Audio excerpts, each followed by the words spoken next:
नमस्कार, मैं प्रतीक शर्मा आपके साथ एटीएमएस रेडियो हापुड़ की आवाज़। और जैसा कि आज आप सभी को पता है कि आज 3 मई है और आज के दिन हम अंतर्राष्ट्रीय स्वतंत्रता पत्रकारिता दिवस मनाते हैं। इस संबंध में हमारे साथ कॉलेज के कुछ छात्र हैं, तो आज इनसे जानकारी करते हैं और उनका उत्साहवर्धन देखते हैं कि इनमें पत्रकारिता को लेकर इनके विचार क्या हैं।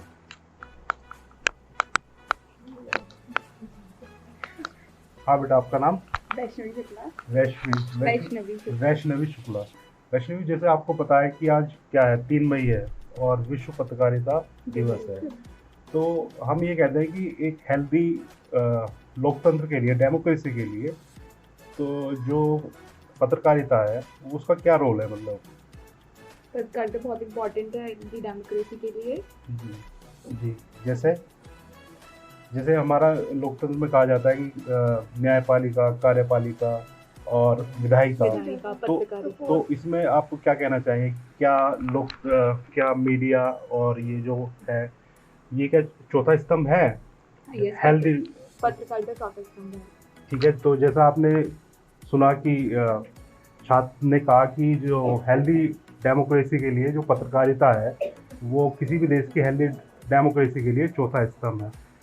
तो जैसे कि हमारे कॉन्स्टिट्यूशन ऑफ इंडिया में हमें जो आज़ादी मिली हुई है, फंडामेंटल राइट्स हैं भाग 3 में, तो आपको ये जानकारी होगी कि जो ये पत्रकारिता की आज़ादी है या राइट टू फ्रीडम है, राइट टू एक्सप्रेशन है, वो किस आर्टिकल में मिली हुई है? कुछ जानकारी है इसके बारे में? जी सर, भारतीय संविधान के भाग 3 में 12 से 36 तक मौलिक अधिकार की बात की गई है और उस भाग 3 में ही अनुच्छेद 19 के पहले के एफ में वाक की स्वतंत्रता की जानकारी हमको प्राप्त की गई है।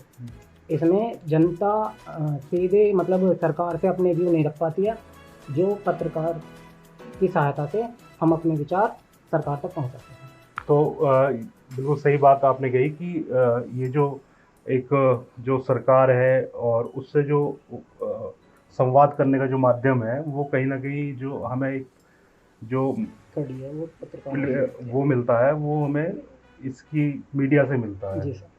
तो और पत्रकारिता के बारे में आप, जैसे कि एक जो आजकल जो चल रहा है मीडिया में, तो वो पेड न्यूज़ चल रहा है। मतलब जो दिखाना होता है वो पहले ही उसको मैनिपुलेट करके दिखाया जाता है। तो आपको क्या लगता है कि इस तरह की जो पत्रकारिता है वो देश के, मतलब एक हेल्दी देश के लिए सही है या गलत है? नहीं सर, एक्चुअली में क्या है कि जो हमारा रियल व्यू है उसको ना कहीं तक सरकार के थ्रू उसको छिपा दिया जाता है। तो पत्रकार भी किसी हद तक उतना ही दिखा पाते हैं जितना उनको सरकार करने के लिए बोलती है। वैसे तो मतलब पत्रकार को अधिकार होता है कि वो अपने व्यू सबके सामने, पब्लिक के सामने, जनता के सामने खोलकर प्रस्तुत करे, पर कहीं हद तक हमारी सरकार ने उन पर बाउंडेशन बनाई हुई है।